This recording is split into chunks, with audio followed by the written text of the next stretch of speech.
The moment you return to yourself, everything begins to shift in a way that cannot be faked or forced. It is not about pretending to be distant or acting like you do not care. It is about genuinely reconnecting with your own life, your own priorities, and your own sense of identity. When your focus is no longer centered around him, when your thoughts are no longer consumed by what he is doing or how he feels, your energy becomes lighter, calmer, and more grounded. That change is powerful because it removes the pressure that often pushes people away without them even realizing it.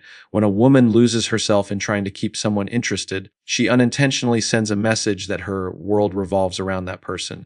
But when she returns to herself, she reclaims her independence, and that independence is what creates attraction. It shows that her happiness is not dependent on anyone else, that she has her own direction, her own purpose, and her own standards. This kind of energy is not loud or dramatic, but it is deeply felt, and it creates a sense of intrigue that naturally draws attention back.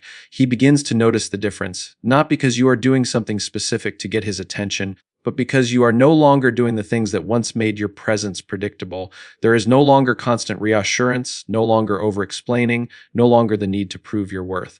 And in that absence, he starts to feel the shift. He starts to question, to wonder, to become aware of what is no longer being given so freely. Returning to yourself also means setting emotional boundaries without needing to announce them. It means valuing your time, your energy, and your peace enough to not give them away carelessly. This creates a sense of respect because people can feel when you respect yourself and they respond to that. It changes the dynamic from one of imbalance to one of equality, where both people must show effort and intention. And in that space, attraction has room to rebuild naturally because it is no longer being forced or chased.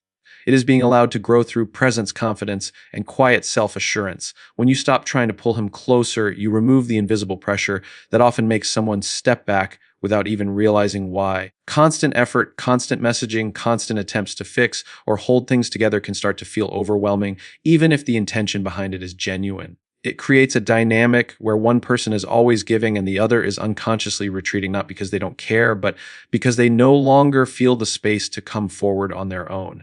The moment you step back, that pressure disappears. There is no longer an expectation hanging in the air, no longer a sense that he needs to respond in a certain way or meet a constant flow of attention.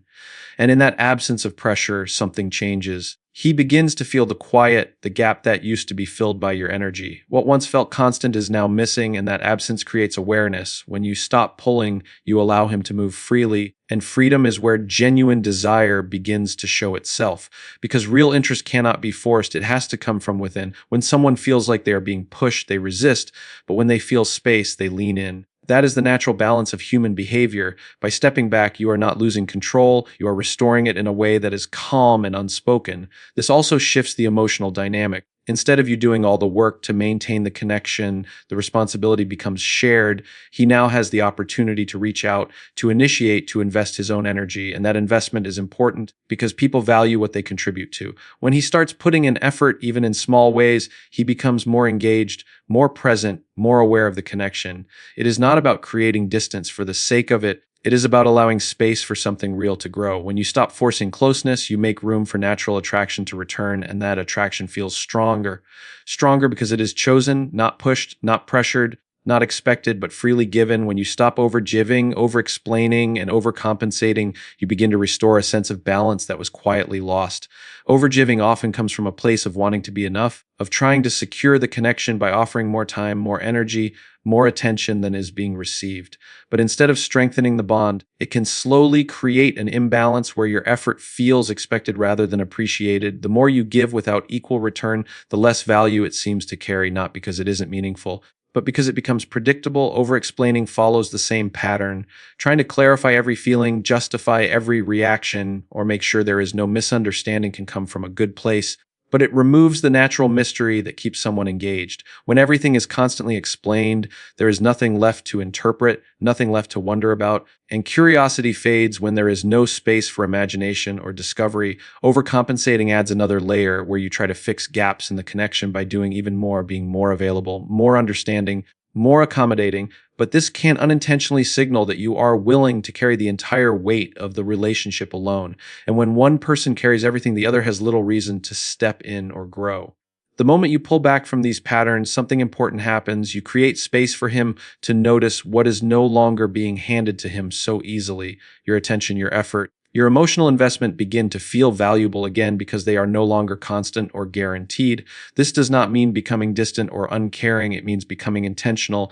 It means giving where it is reciprocated, speaking when it adds value, and showing up without losing your sense of self. That shift brings back a sense of intrigue and respect. He begins to feel the difference, not through words, but through your actions. And in that space, he is given the opportunity to step up, to engage, and to meet you with the same level of effort, creating a connection that feels balanced, natural, and far more meaningful. When you invest in your own growth, your own peace, and your own happiness, you begin to create a life that feels complete from within rather than dependent on someone else's presence. This shift is not loud or dramatic. It is quiet, steady, and deeply transformative. Instead of waiting for attention, waiting for messages, waiting for clarity, you start directing that same energy into yourself.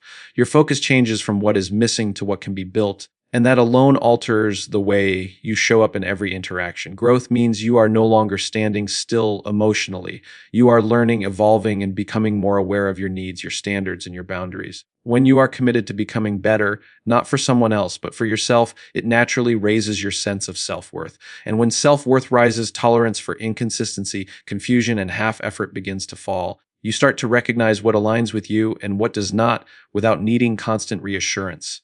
Peace plays an equally powerful role. When you prioritize your emotional stability, you stop allowing external behavior to control your internal state. His actions no longer dictate your mood, your confidence, or your sense of security. That calmness becomes visible in the way you communicate, in the way you respond, and even in the things you choose not to react to. It creates an energy that feels grounded and unshaken, and that kind of presence is naturally attractive because it is rare. Happiness, when it comes from within, removes the pressure from the connection. You are no longer looking to someone else to complete you or fix what you feel is lacking. Instead, you are already fulfilled, already engaged in your own life, already moving forward. This makes your presence feel like a choice rather than a need, and that distinction is powerful. As this shift becomes consistent, he begins to notice that you are no longer easily affected, no longer waiting, no longer revolving around him. And that realization creates a new perspective, one where he sees you as someone who is growing, grounded, and fully in control of her own life, which naturally draws attention back in a deeper and more meaningful way. When you stop trying to pull him back and start pulling yourself forward, you shift from a place of reaction to a place of direction. Trying to pull someone back often comes from fear of losing the connection, fear of being replaced, fear of not being enough. That fear creates urgency, and that urgency leads to actions that feel forced, like overreaching, overthinking, and constantly looking for ways to regain control. But the more you try to hold on tightly, the more the connection begins to feel strained because it is no longer flowing naturally. Pulling yourself forward is different. It is not about ignoring the situation. It is about choosing growth over attachment. It means you start focusing on your own path, your own progress, your own life, instead of trying to fix or chase something that is not meeting you halfway. This shift creates momentum within you. You begin to move, to evolve, to build something that does not depend on someone else's response. And that movement changes your energy in a way that cannot be overlooked. When you are moving forward, you are no longer waiting. Waiting creates stagnation, and stagnation drains confidence. But forward movement builds confidence because it reminds you that your life is still unfolding, still expanding, still full of possibilities. You start to feel stronger, more independent, more certain of your direction. And that certainty reflects in how you carry yourself, how you speak, and how you engage with others. He begins to notice that you are no longer trying to bring him back into your world. And that absence of pursuit creates a new dynamic. Instead of being the center of your focus, he becomes someone who now has to step forward if he wants to be part of your life. This naturally shifts the balance of effort. It gives him space to feel the distance, to recognize what he might be losing, and to decide whether he wants to move toward you on his own. And in that space, attraction can rebuild, not because it is being forced, but because it is being rediscovered. Your forward movement becomes the very thing that draws attention back because it shows strength, direction, and a life that continues to grow with or without him. When you embrace your own worth and stop compromising it for attention, everything in the dynamic shifts without a word being spoken. People sense energy far more than they listen to explanations. And when you hold yourself with quiet confidence, you communicate value simply by existing. That value is not about looks, charm, or trying harder. It is about knowing who you are, what you stand for, and refusing to settle for anything less than what aligns with your standards. When your presence is grounded in self-respect, it naturally changes how others perceive and respond to you. Boundaries are the foundation of this power.